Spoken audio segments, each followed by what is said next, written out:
Welcome to My Hometown, the program that explores clubs, organizations, businesses, and issues across Nassau and Suffolk counties and sheds light on the different towns that are making a difference.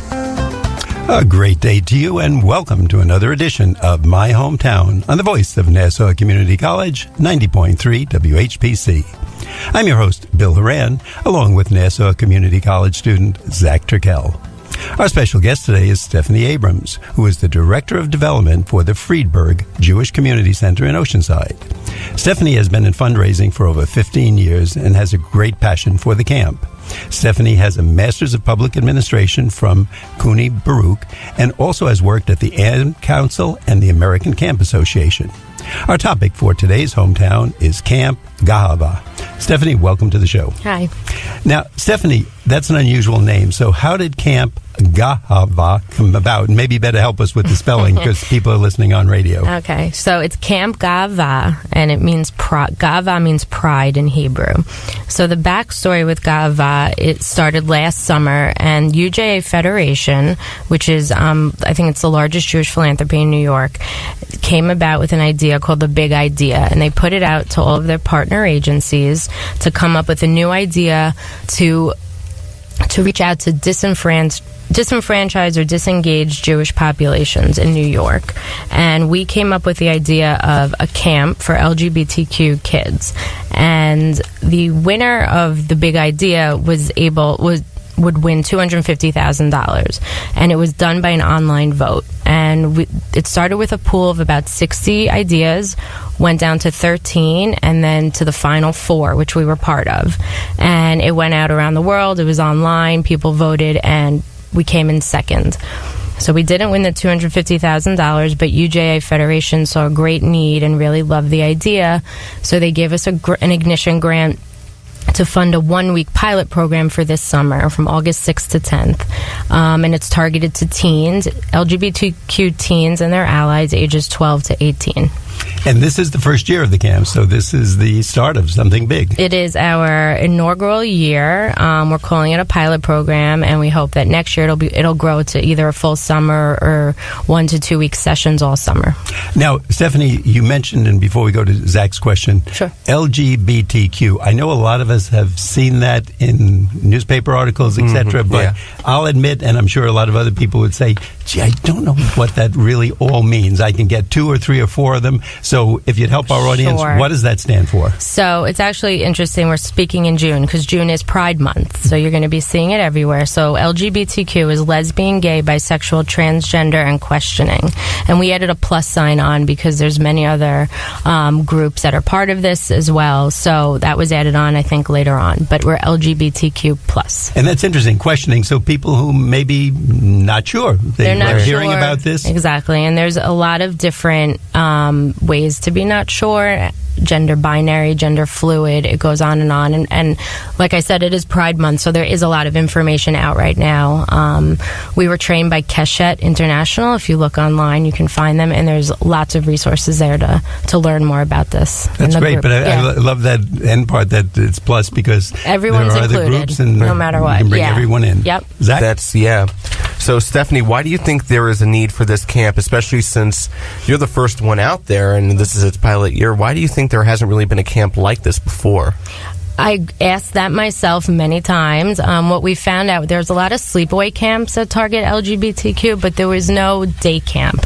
And we wanted something that the kids could be close to home and then go home and, still be with their families every night. And it's only 5 days, so day camp made sense for this. So it's a day camp? This is day camp. Yeah, it's a day camp. And we saw that we decided on this group last year when we came up with our big idea because we felt like we were hearing there were kids being bullied. The rates of bullying for LGBTQ teens is extremely high.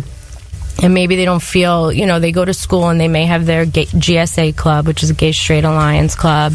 But outside of that, they might not have anywhere else to go or to be with. And in camp is a place that no matter your background or anything, most people at camp, you feel comfortable, you feel open to try new things, you can relax, let your guard down. So that's why we felt that this camp was really needed for these kids and for this group.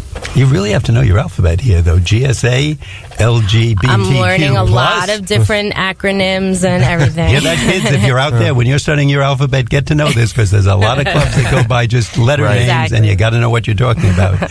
Stephanie, take us behind the scenes. Now, this was the big idea, but with any idea, when it comes to fruition, it looks easy. You just go in and sign in and do this. But there must have been a lot of questions going on for any idea. If you're opening up a restaurant, what time, what to serve, who to hire. Right. So can you take us back behind the scenes? Sure. So with the big idea, we had actually thought about the camp would go for the whole summer. So actually doing a pilot program for 5 days made it a lot easier.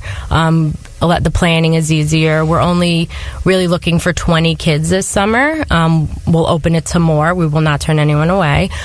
So focusing on the 5 days, 20 kids, low staff ratio, it's a lot easier to do planning for that. So right now we're in the planning of day by day of what's happening. But even so, it really wasn't that easy, because while we do camp at Friedberg, we have 11 camps, so we know camp and we know how to do camp, because this is, a different population, and we want to respect everybody and try not to do anything wrong. There's a lot more work behind the scenes, and we have social workers working with us. Pride for Youth, who's an organization on Long Island, is working with us. Transgender Center of Long Island is working with us. So we have a lot of outside people who are trained professionals who are helping us plan every minute of the camp. It sounds like you're very considerate of every part we are that you trying come into, so hard. and getting expert people in different fields involved, so nobody is left out, nobody is hurt, and it's done the right way. Exactly. We don't want to make anybody feel bad. I don't want to say the wrong thing. We don't want to do the wrong thing. We added the transgender flag that we had just found out about last minute, right before our brochure got printed. So we're really being sensitive to every group. We're trying to be. Now, Stephanie, in light of that, someone is listening, and of course we'll give this throughout the show. If someone hears this, say, I want to know more about this, I want to be part of it, I'd like to investigate, or have someone in my family go, how do we contact you? So the best way is our website, www.friedbergjcc.org, and that's FRIEDBERG, or they can call me directly, 516-634-4164. And if someone didn't get that information, we will give that at several points throughout the show. So if you don't have to pull the car over or crash, we'll usually give it every 5 or 10 minutes. So we'll keep Stephanie working hard. Keep on driving, yes. That's right. Keep on driving. So, Stephanie, I'm looking at the brochure here, and it's very nice. And I want to know, what is a typical day? Now, I know you're still in the planning stages, but what would a typical day be like for people that are going to the camp? What kind of activities are here? Because I'm seeing here, and there are a ton of activities here. What is a typical day like? So what we're looking at right now is they come on the buses, either from their local JCCs or they're driven there by their parents, and they'll come off the bus. We'll have a morning roundup where we kind of just come together for the beginning of the day, and then they'll go into camp activities. It could be arts and crafts. We'll have sports, music, and then what else? The other part of it that's really nice is we're going to be doing some leadership training, empowerment workshops, bringing in speakers, people who are like them, who can speak to their experience growing up LGBTQ, or having parents that are LGBTQ, or anyone who's just really in the community and working to help them.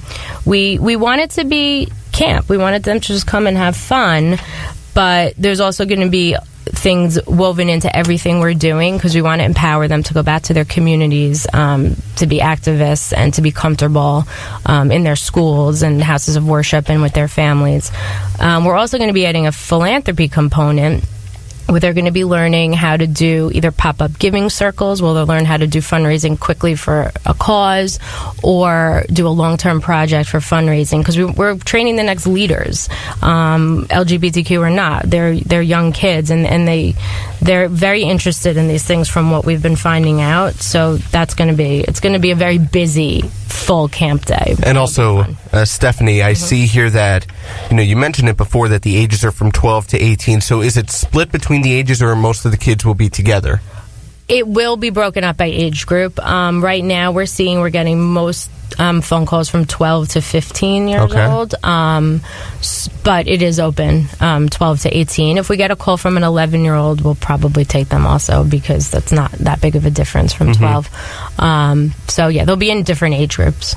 Now, Stephanie, Zach, were you finished? Did I interrupt you? Yeah, no, you're good. You're fine, Bill. You're teaching me a lot of new words and terms, and you're doing it again in about 10 minutes. I've learned about 7 new terms. But pop-up giving, this sounds like something Zach and I would like, because we like cheeseburgers. Okay. Exactly. So how would we open up, and what is a pop-up giving? Or what we I do was that thinking- so people could donate to our food needs. I was thinking of a Jack in the Box. Sort of All thing, right. yeah. Okay, sure. Ooh, I like that. No, but what is that? I'm So just pop-up not educated. giving circle. Right. It's really what it sounds like. We're gonna be working with the Jewish Teen Funders Network, and they're gonna come in and teach the kids how to pick a charity, make a fundraiser, and decide where the money's going to go, how they're going to raise it. They're going to make a committee, which can become a board. So it's pop-up in the sense that it kind of is just happening at camp, and then the programming will continue throughout the year for that, but that's what it is. It just pop-up because it's quick and on site, how they think about it. I think that's great. So really, these kids, they're going to camp. We think of camp as swimming and it will be that, absolutely. And it's going to be a lot of fun. Right. But they're secretly getting a lot of really They're good gonna learn education. a lot. Yep. I wish somebody taught me that in I know. 5th or 6th or 7th grade or Right. whatever. And poor Zach, he's both of us helpless. we can't were do both anything kind of for him. screwed. That's right. Different times, but Right. we were. Zach? So, Stephanie, one thing is that when is the camp going to be held, right? It's from August 6th to 10th, right? Mm-hmm. And it's only going to be for a week. Right. Are you hoping that next year it will be sort of more of a summer camp, or are you going to try to stick with the year-round? What are you planning on doing? So both. So we're hoping that next summer becomes either a full 8-week camp, or we'll go into sessions of 1 to 2 week sessions. We haven't figured that out yet. We are going to have year-round programming. So as soon as camp is done, August 10th, we're going to have a September date for the kids to come back and see each other, because part of this group we find is that they're looking for other people like them to be with. So we're going to have a whole year scheduled of activities, which are going to range from just maybe they do a bowling day, or they come to the JCC and do activities. We'll do a lot around the Jewish holidays at the JCC, and we may be working with other JCCs for other events. So there is a big year-round programming component. We're also going to add in support groups for parents, siblings, friends, for that part, and which will lead into the next summer of camp. I think that's a great idea because, we all have a need to identify with the group. Met fans, Yankee fans, golfers, Fisher people, hunters. Right. Whatever you like to do. When I go to a networking thing or something, I will gravitate to another golfer. I'm not good, but golf is a sport I play. Right. So we talk about courses. Right. So that's great that they're going to be able to come back. And is that going to be structured like, every third weekend there'll Something be like that. Yeah, we're working on that now. Like I said, it'll be around the Jewish holidays. You don't have to be Jewish to attend any of this. It's just we're based at the JCC, with Jewish values, but it is open to everybody. And a lot of the Jewish holidays are really fun. So there'll be probably a Hanukkah party. We'll do a Shabbat dinner. When Sukkot comes, we could do things in the Sukkah. So it'll be scheduled like that, and then we'll have field trips. And I'm guessing if they're not of the Jewish faith, they can still take part everybody's in the other things. welcome to everything. Yeah, because it's fun, and it's learning new things, and we'll also since they're teens, we're going to have them help us dictate. Also, they may say, "No way, we're not going bowling. We want to do this," which could happen. So and that's going to be part of camp as well. Camp will be very structured, but we're also going to have time where we'll have fireside chats where we'll be talking. We'll have a topic, or they can say, "Oh, we all really want to learn how to do this," and we can plan something like that. So while it's scheduled, there's going to be a lot of open dialogue with the kids. From what I'm hearing, you had a lot, and I'm giving you credit, and I don't know who the other people, but a lot of very smart people, because allowing the kids to give feedback. No, seriously. Yeah, well, we all that. like that, and if you're going on the wrong track, it's like right. the dad driving the car and exactly. listen to the kid who says you missed the sign. Right. Then 80 miles later, he tries to turn around. Exactly. Right? Kid's in charge. Sounds Yeah, like me when I'm driving. So, exactly. We have that problem. Stephanie, once again, before the break, I'd like to ask you if someone wants to know more about this, give us that contact information. So you can visit our website, www.friedbergjcc.org, and Friedberg is FRIEDBERG,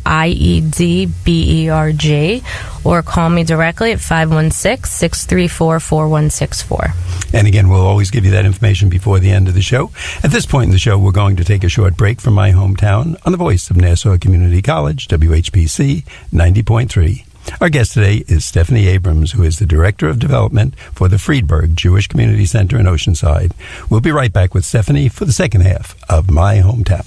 Paralyzed veterans Sean Halstead and Noah Courier. I was Air Force from 93 to 98. I got hurt practicing combat search and rescue, fell off a fast rope, so shattered L1 vertebrae. I don't know where I'd be without paralyzed veterans. I've only seen that now. Unite through struggle, that's what the Marine Corps and services